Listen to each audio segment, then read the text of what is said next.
They don't have the plastic.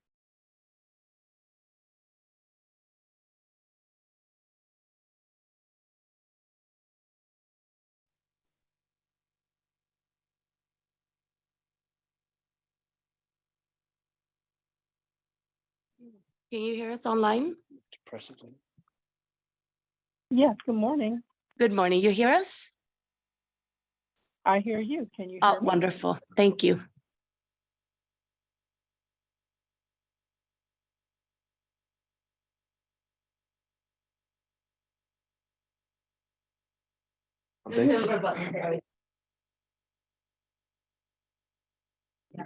Oh, good morning, everybody. Thank you for being here today. We are running a little bit late, so I'm going to be super short and sweet. I'm Amy Ronshausen. I'm the president of World Federation Against Drugs. I'm so grateful that you chose to be here with us this morning because this is, I just know, going to be my favorite side event from the whole CND. WFAD had the great privilege a few months ago to be in India and co-host a youth forum, and we're hoping to be able to do that again. We are going to be able to do that again next year, and as a result of that, we will soon be forming a global youth network, and we're starting to accept applications. So you'll be getting some information from WFAD in the very near future on that. And we're just hoping that this will be a catalyst for professional development with our youth and getting them involved more in the prevention world and the advocacy world. And with that, I am going to turn over this amazing event to one of our new friends and partners, Cedric Hall. Good morning, all. Good morning, all. Thank you again for being here, Amy. Thank you again for opening up and this introduction. It is a special time, right? First and foremost, you all being here is so amazing. And I think it's really important that we put in front of audiences and people this type of representation of leadership from youth, because the capacity and the impact potential is limitless. So I want them to be able to speak to you all about the amazing work that they're doing and how they're being transformational leaders in their respective places, and how we're going to really expand this thing out in the world through the voice and the lens and what is needed from youth. With that, it is my pleasure to introduce our first speaker today, Ms. Nataki McMurray from the Office of National Drug Policy in the U.S. Ms. McMurray, take it away. Good morning, all. I actually have slides that I could use to kind of ground the discussion. I don't know if I have privileges to share them, and if not, I can certainly forward them after today's session. I think Cressida is working on the share screen option. So hold on one sec.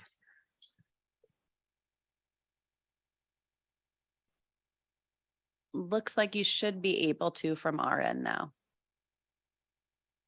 Okay, it may take a second or so to refresh that. In the meantime, what I will do, just to let you know, since we have a short time, I just want to share information about 4 initiatives in the U.S.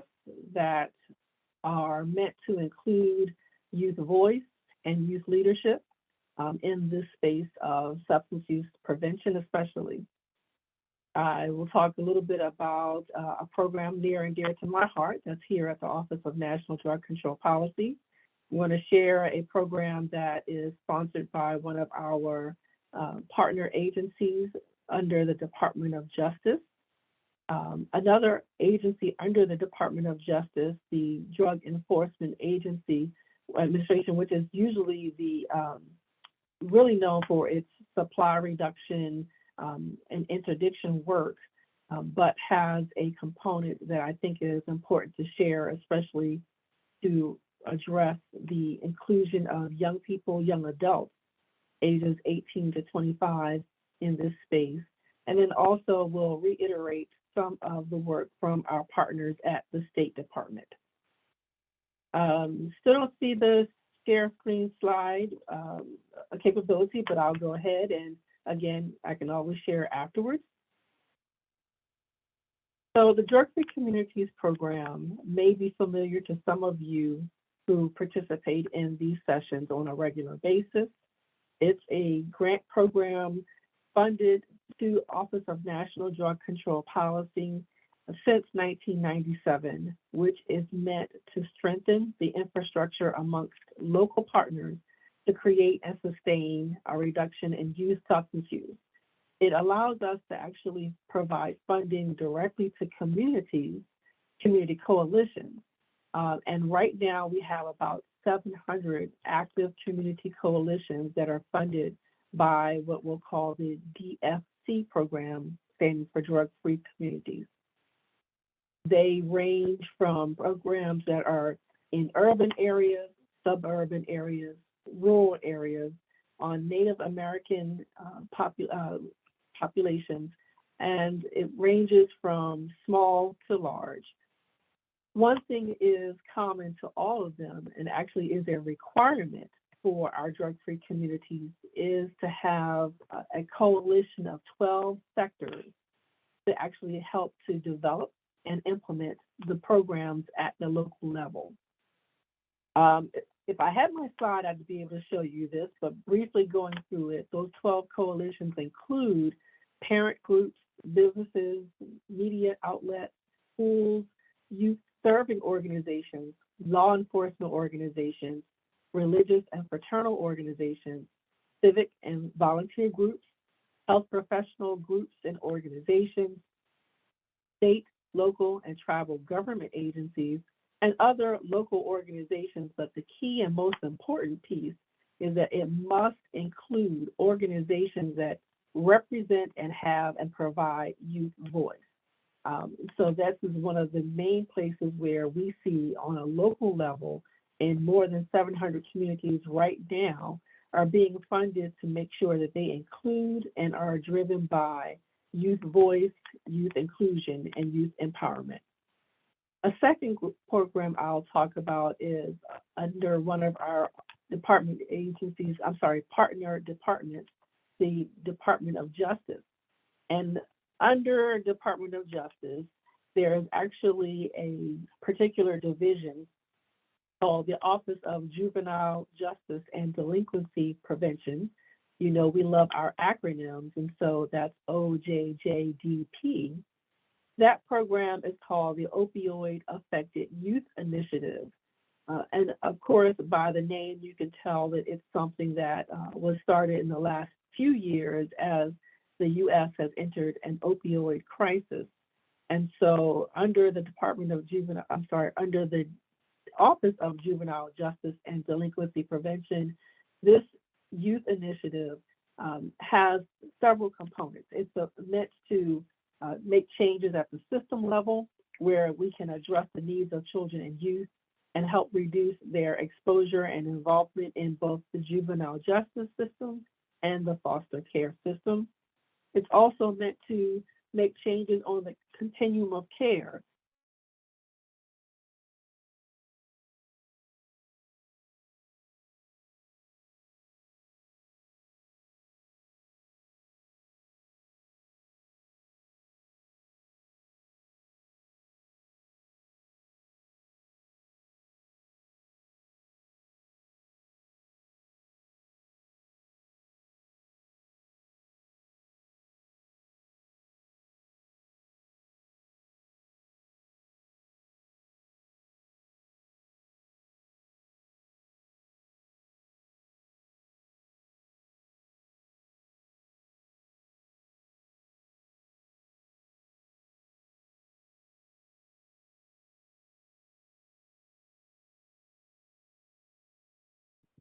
Hi, how you doing, Ms. Nataki? We can't hear you in the room.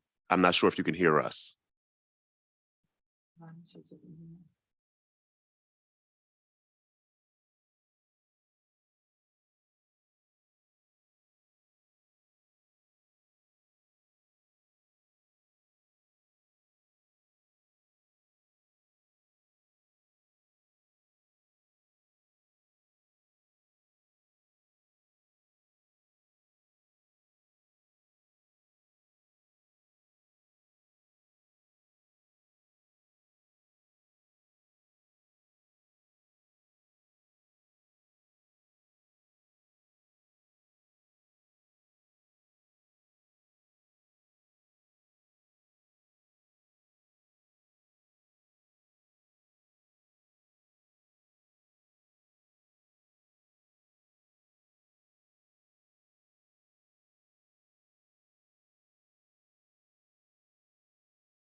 can try. Hi. Hello. If you speak. Nataki, can you hear us? No, Nataki? No.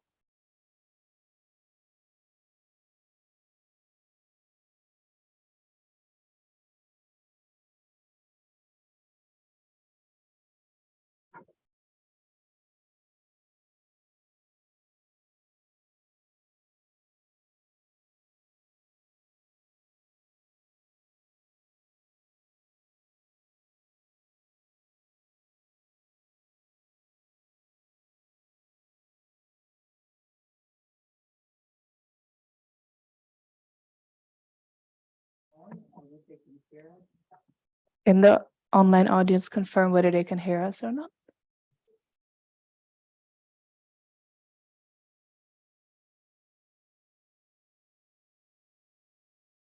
So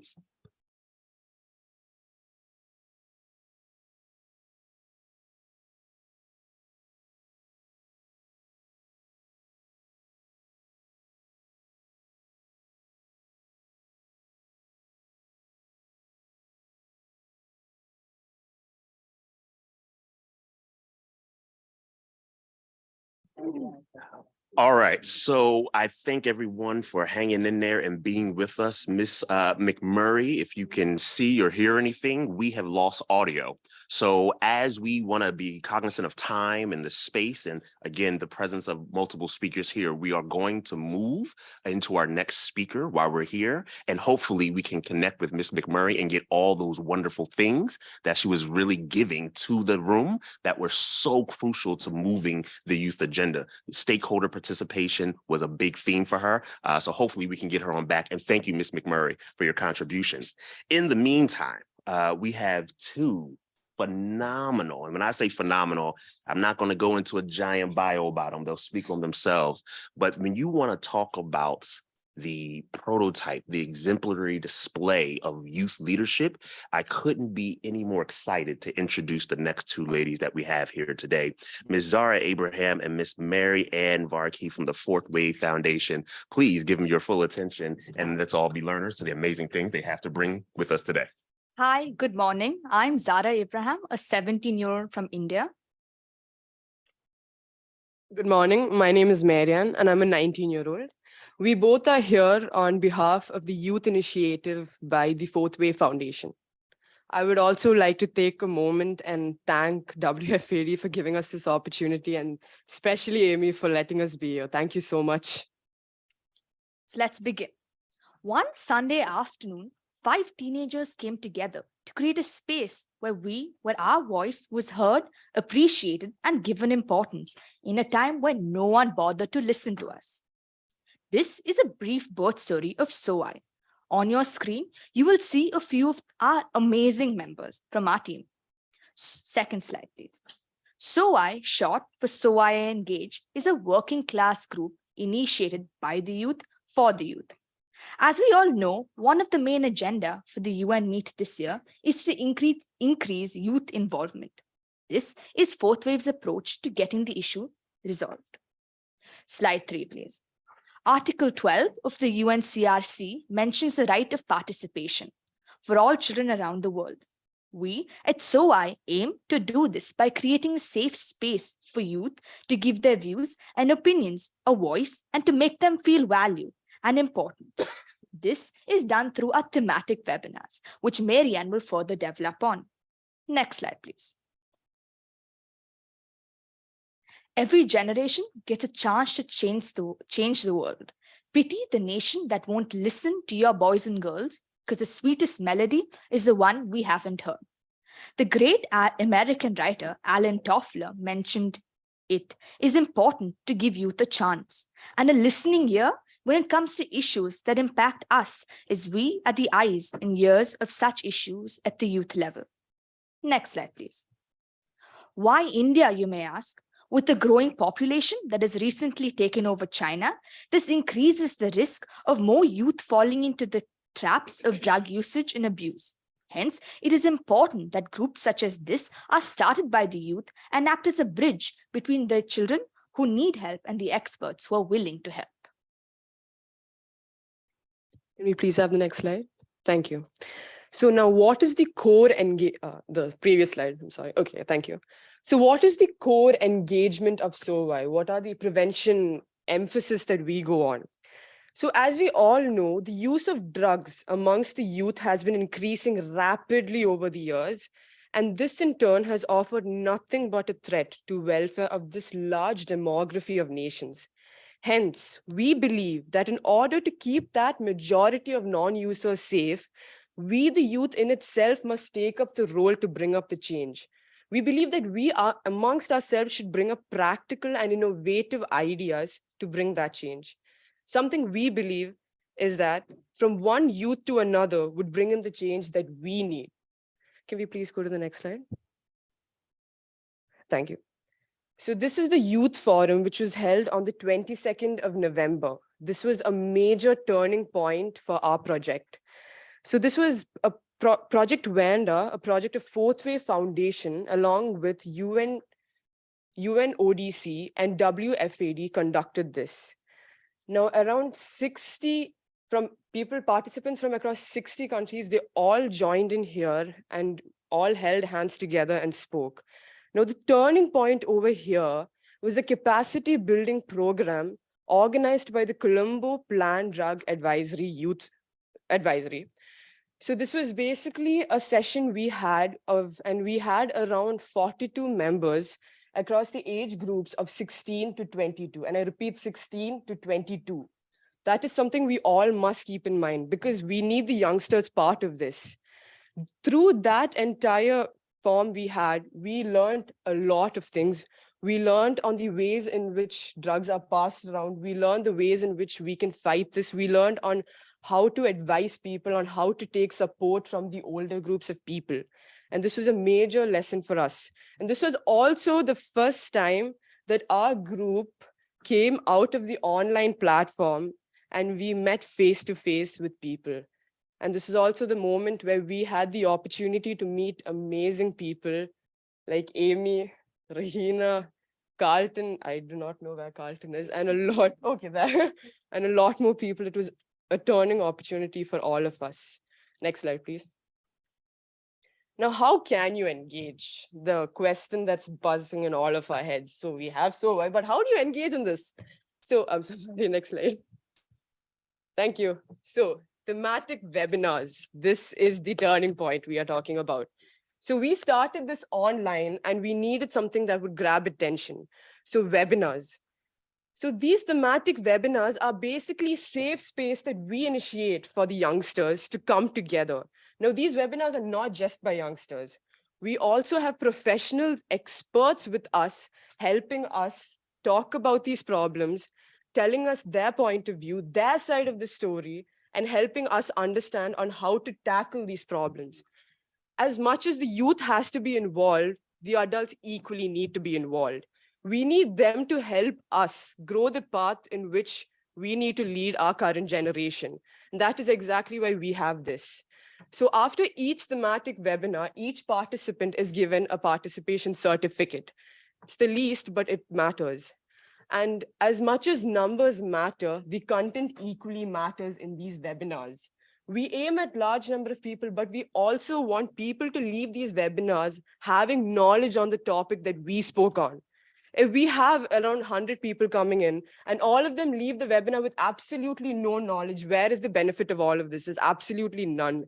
We need people leaving knowing what we spoke on. And I have to individually appreciate also, it's through these webinars that I learned a lot. I learned on so much more that's not taught in school. Thank you. Next slide, please.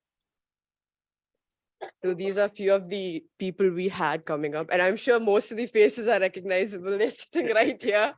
So we have Carlton, Cedric, Billy, Regina. So amazing. And next slide, please.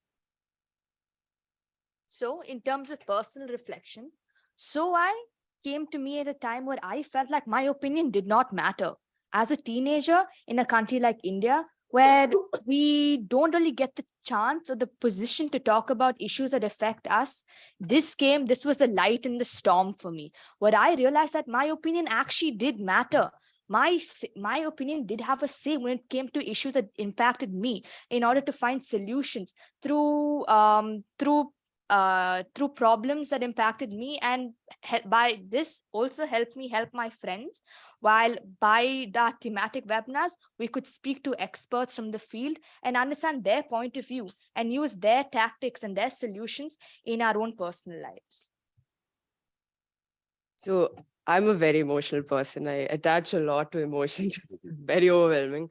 And my turning point was, this was all a summer internship. And I did not know the impact this had. And Diana auntie kept trying to make us understand that, but being the teenage mind, not knowing really. And it all struck when I joined college. I saw my peer groups. I lost friends. I lost family members. And it all got so overwhelming. And end of the day, they always say we have adults, but how do you go and tell them that your friend is into drugs? You cannot. It's like saying, I left my friend alone. And during all of this, so why is what gave me the light in the darkness. It is what showed way when, I'm not saying nobody was there, there were people, but sometimes you need people of your own age group to know where you're going. And so I helped with that. So I was there when I had no one, when I felt lost. And my peer and my team, the support system is major. And it's something I'm so proud of. And I'm asking all of you to equally see this as important. I'm asking all of you to understand the reason to why the current generation is equally important.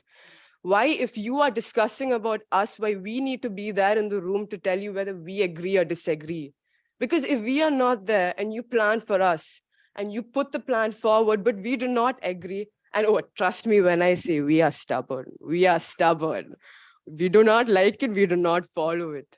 And I hope that the next year when my fellow mates come in here, I hope they would come back and tell me, Marian, there were more youth members, there were more initiative, there was a difference. I hope that difference can be seen the next time we come here. And I hope you all have a wonderful day, and thank you.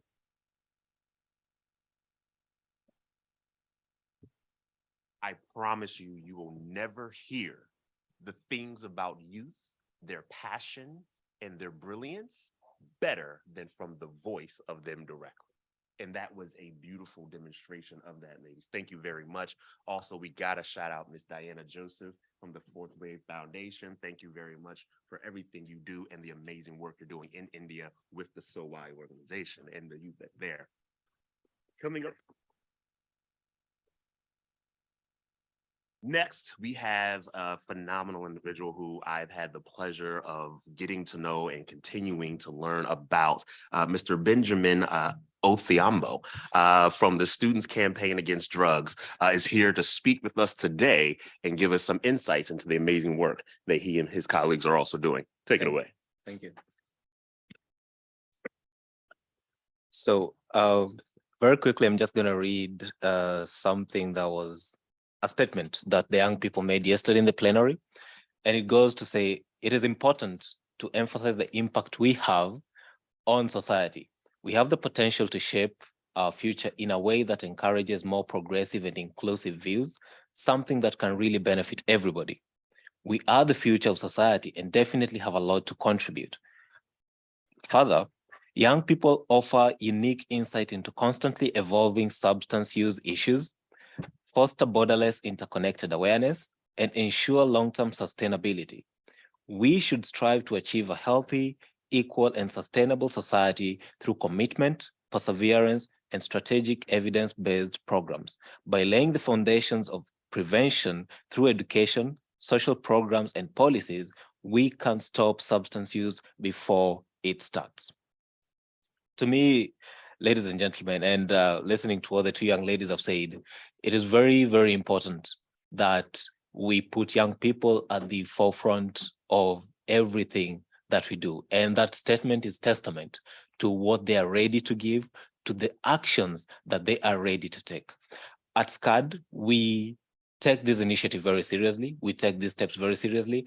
And just to let you know, SCAD was actually founded by high school students to give an opportunity for other high school students to acquire and uphold a healthy lifestyle across the life course. Next slide, please. So we know that young people really want to belong. They want to feel that they are appreciated within their communities, within their families, within their friends groups, but they also want to have fun. They want to feel visible, as the young ladies have alluded to. At the same time, they want to feel that they have the power and the responsibility over their well-being. And that is something that often adults have always taken away from young people. And in having that responsibility and power, they want to feel that within their communities, they are safe, they are healthy, and that they are thriving. And when you look at the spectrum of drug use and the area of youth engagement, we realize that there are specific figures that try to take away this element of having fun, feeling that they are healthy, feeling that they are thriving. And these industries try to reach these young people from a very young age to be able to attach them and to hold them down to a lifetime of addiction, to a lifetime of dependency, to a lifetime of health problems that make it very difficult for them to realize and achieve their dreams. That is not what young people want. They want to feel that they have health, they have freedom, they have engagement with adults, with fellow young people. And so some of the work that we have done with young people have been centered around this. I'll just ask you to go through the next slide. You'll skip that. It's basically young people doing something very exciting. So we have we have a program that we've recently started called Through Our Eyes. And Through Our Eyes is a very nascent program that engages young people in college and high school to be able to provide input into alcohol, tobacco, and drug-related policies in our country. The realization came to us that young people often are engaged as tokens instead of as key stakeholders into policy, into programs. And so we started this program to enable them look at the alcohol, tobacco, and drug use problem from a lens that they understand from within their communities. And as they look at that particular problem, they also tell us how it is impacting them. Adults will often think about the long-term impacts of drug use. Young people are interested in the immediate impact of drug use. How is it affecting my studies? How is it affecting my relationships with friends? How is it affecting the way I relate or accomplish my educational dreams, right? So they want to be able to understand and bring out that very clearly. Then at the same time, we look at the role of duty bearers and policymakers. How do they come into play for young people? In fact, one interesting question I was asked the Wednesday before I began travel preparations was, how sure are we that adults, these are the policymakers, the ministers, the permanent secretaries, and the members of parliament, will come to our meetings? That is how out of touch young people feel the adults are with the issues that they experience. So we create those platforms where adults will come down and engage with them, and we'll see later on how one of those engagements worked out. Then we build their capacity in communication, in advocacy, and also in developing tools that they can use for basic research into the way these industries target them. We have 2 young people right now at Nairobi University who are presently going around the city taking pictures of billboards on alcohol that are near social amenities, near health centers, near schools, just to be able to bring out how clearly the alcohol industry is targeting them. So this is part of that. Then we engage them in policy analysis, just looking at what is present and being able to now recommend policy solutions to decision makers and opinion leaders. Then finally, we link them to these people to be able to have these conversations.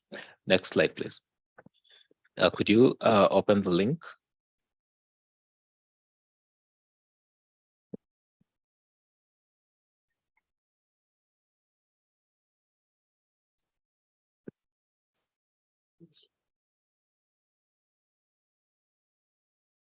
And 3 years with online meetings and stuff. Just something extra that we need to share it and we can.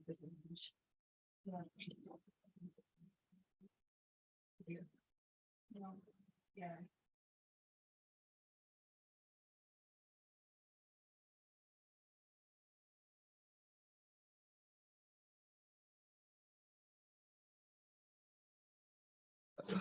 As they are sorting out the technological aspects of that, I would just like to introduce us to something we call SCAD Day. SCAD Day is a platform that was conceptualized by high school students who realized that beyond academics, they did not have an opportunity, they did not have the space to be able to express. Awesome, it has come. Because it's long through there, there will be without sound. It's all right, it has captions.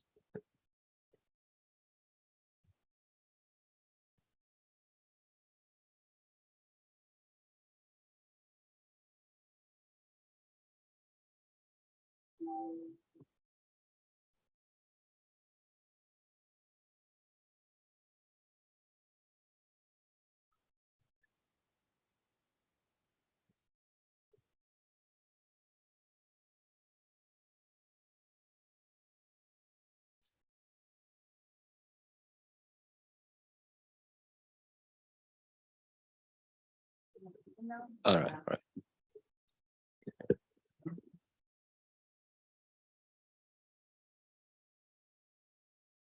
So the video you have seen are of 12 to 13 girls who are between 14 and 16 years old who conceptualized the idea of SCAD Day. And to them, this would provide an opportunity to engage with their peers, to build those important social connections, an opportunity to create awareness and raise to leaders the issues that they experience, be it substance use, be it reproductive health, mental health. It would create an opportunity for them to raise those issues, but also to learn from adults and to learn from each other. Now, when we initially had this program, it was just an event for one school to engage with their peers within the school and have fun. The next year, what happened is they invited other schools from the neighboring community to come and participate and involve and engage with them. 10 schools stand up and 1,000 students turned into 2,000 students from neighboring communities to be able to engage and just have discussions on the issues that are important to them. And it was at that point that we realized how much this particular platform meant to these young people. Then in the same year, in 2019, so the program began in 2018, then in 2019, we had 4 schools hosting a SCAD Day. 4 schools in different locations, engaging up to 4,000 students from different localities. That's about 16,000 students that were engaged. And so we began to understand and appreciate the power of what these young girls had started and what it meant to their peers across the country. And in one of those particular platforms, you can go to the next slide. We had a minister, a local government minister, we call them counties, by the name Mr. Mbai, participating, and he just sat through 4 hours listening and watching those particular students have discussions, make presentations, dance, sing, do poetry. And they asked one particular question. As young people, we struggle with alcohol, we struggle with early pregnancy, and these are making it difficult for our peers to continue with and realize their educational dreams. What can you do as a leader within this particular country? And this individual, this minister, made a commitment to, number one, start a technical working group to bring together different players within his county who address adolescent health issues, to be able to assess and address those particular issues, put in place policy measures to do that. And he did that, just that. He established a technical working group. SCAD was part of this technical working group for 2 years until COVID struck. Then we had to pull off because again, we realized that they were making the appropriate moves and they were addressing the issues that were identified by young people. And so that experience has empowered us, has emboldened us to an extent that in this year, as we are in March, already several schools are already making plans to again host this particular platform.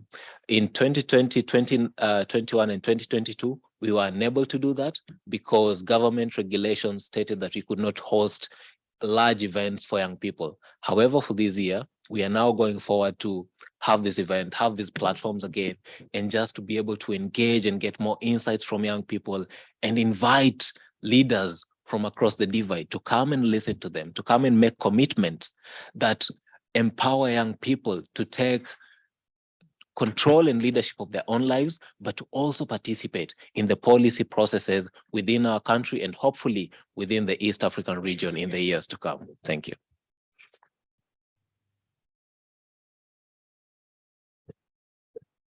Thank you very much, Benjamin. Greatly appreciate that. One of the beautiful things about this panel is the members of it representing so many key sectors of the work. So we really want to be able to try to hear the voice of the policy representative here on the panel. Ms. McMurray, if you are still here with us, please jump into the Zoom and into the room, and please continue to bless us with your contributions.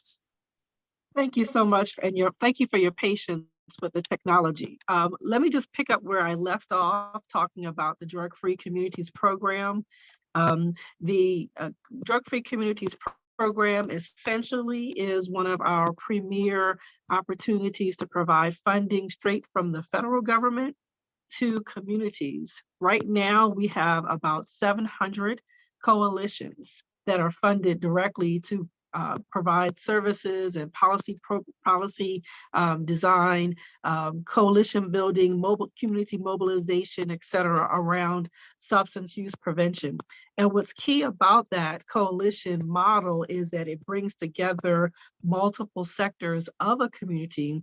And the most important part is that every community coalition must have a youth organization. So not just a youth serving organization, which is one of the 12 components, but a youth organization that's directly including youth to have an active voice in guiding what programs are developed, what programs are implemented, how they are implemented in their communities, et cetera. We have 700 grantees now, but over the lifespan, we've had hundreds, and at this point, thousands of communities that are set up with that model to make sure that they have the importance of youth voice.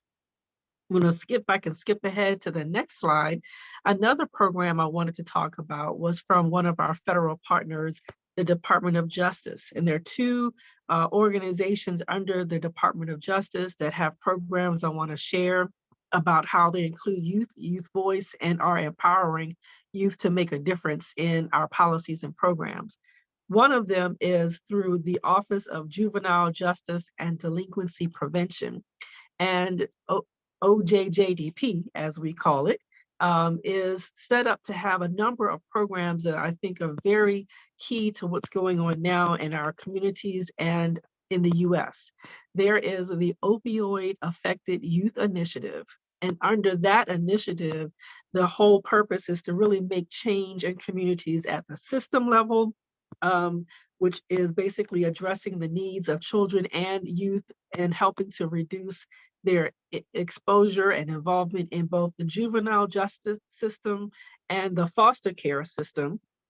Also to expand and improve the continuum of care services that are provided in that in those sectors, which is to implement prevention, treatment, and recovery support programs for youth and families that are most susceptible. And then also a specific focus on making sure we provide services to support the full family. So young people and their families, parents and their children. And so we want to make sure we're providing the full range of services from prevention through treatment and recovery. Next slide, please. So under the opioid affected youth initiative, there are a number of programs, grant programs that we are funding to support that eventual goal of changing the continuum of services, changing the system, and making sure that we support family. Four grants that are getting major dollars that you should be aware of. There is a grant program to support our rural areas to build an ecosystem that supports recovery, really geared towards helping people to reclaim their lives, re-enter their communities, and re-enter the workforce. That's $13 million, no small bit of change. A second program is Second Chance Act Pay for Success. Those grants, again, are to help improve reentry at a larger geographic area to reduce recidivism back into the juvenile justice system, and then also to, again, address treatment and recovery needs. The third program is a national mentoring grant, which is supporting organizations that have a reach throughout the country to support mentoring programs that help to have one-on-one relationships with young people who are at risk for juvenile delinquency, who are at risk for victimization of trauma, violence, and crime, and also to again, work with young people who are involved with the juvenile justice system. So again, one-on-one mentoring, helping changing lives on a one-on-one basis on a very personal and individual level. Fourth program under the youth initiative, opioid affected youth initiative, is supporting vulnerable and at-risk youth who are coming out or transitioning out of foster care. Young people who, for the most part, have no fault of their own, who are in the foster care system to receive help and support as they grow through life, up to age 25.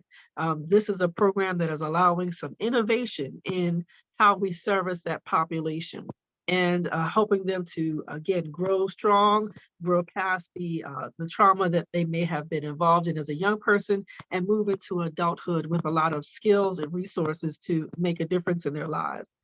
Fifth program under the Opioid Affected Youth Initiative is the Juvenile Justice System Reform and Reinvestment Initiative. Innovation, research-based, really making change in how our juvenile justice system functions and helping to demonstrate the savings that are accrued when we make changes further earlier in the process, when we can do a better job at providing prevention, intervention, and early intervention services, when we do a better job of following through and helping young people to reclaim their lives and recover from substance use and trauma and other challenges. We can find savings and reinvest them into the system to make them better. So those 5 programs, I wanted to mention those because that's a lot of money that the Department of Justice is investing into communities. And most importantly, there is an opportunity for youth voice to help guide those and to grow those programs. So if you go to the next slide, happy to announce that the Department of Justice, through the Opioid Affected Youth Initiative, is sponsoring or is going to be opening up the opportunity to create a youth advisory board. They are looking now for young people ages 18 to 24 with lived experience, with experience of working and mobilizing their communities for change, to really come in and have a voice on how we guide those 5 programs and other programs, but especially those 5 programs, to make sure that they're reaching the audience they need to reach, that they're providing the services they should provide, that they are in a voice and giving messages that are congruent with how young people need to receive and understand the resources that are available to them. So that Youth Advisory Board is going to have a key voice in guiding millions of dollars of programs that the Department of Justice is supporting. Fast forward to the next slide. Another agency under the Department of Justice, mostly known for arrest and coming in and finding drugs and removing drugs. The Drug Enforcement Agency has a side of the house that focuses on reducing the demand for drugs, supporting prevention, treatment, and recovery to a great extent. And they have a specific initiative to focus on young people ages 18 to 25 or 18 to 22, rather, young people who are engaged in colleges and universities. So they have their campusdrugprevention.gov, a government-funded website that brings together a lot of resources that we're seeing in communities. And so through the website and through webinars and through other platforms, able to provide some resources, some connection to facilitate some conversation, to provide materials, et cetera. And through that, one of them is Communities Talk. It's an opportunity to get communities involved and engaged in learning how to listen to young people, to create their programs. And so with the last few minutes, what I want to do is I'll make sure that you have access to the slides. I do want to make sure that I mention from our colleagues at the State Department. So if you go to maybe one more slide, two more slides over, State Department, yes. Here are a number of programs that they have, and they really wanted to make sure that you understood they're really working to continue the work that they've had with various youth forums, global youth forums, really working to expand that and looking to make sure that they do services not just in once a year or once every other year, but year round. And so there will be more opportunities for that. Just to highlight, nothing about us without us is something that we really are trying to engage into all of our policies and programs so that we include youth voice. We want to make sure that it's not only creating an opportunity to be open for youth voice, but it's meaningful engagement, that it's not just token, having young people at the table, but they are really at the table to guide the programs. We want to be clear about our authentic aims to engage young people so that if we open the door to let them in, that we really give them some leadership roles.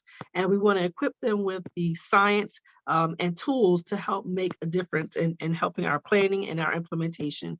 And our role a lot of times is really to facilitate the collaboration. So I want to thank you very much for sticking with us, sticking with me through the technical difficulties.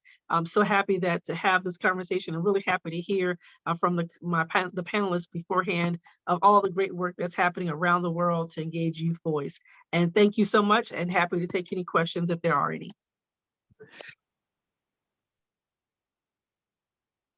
Thank you very, very much, Dr. McMurray. I appreciate you, and I appreciate your resilience in sticking through it with us all today. The theme is very, very clear. Youth voice, youth voice. It deserves, it is the right that they have. It is our obligation to provide that space for that voice with true equity, honor, and value to the amazing contributions that they have to give. Again, I thank each and every one of you for being here. We do have 2 minutes, so we're going to take those 2 minutes that we got, and I'm going to open up the floor for any questions that anyone may have for our panelists. Regina, I'm going to ask if you can maybe check into the chat or the Q&A and see if there's any in there, and we'll go from there. So if there's any questions, the floor is now open.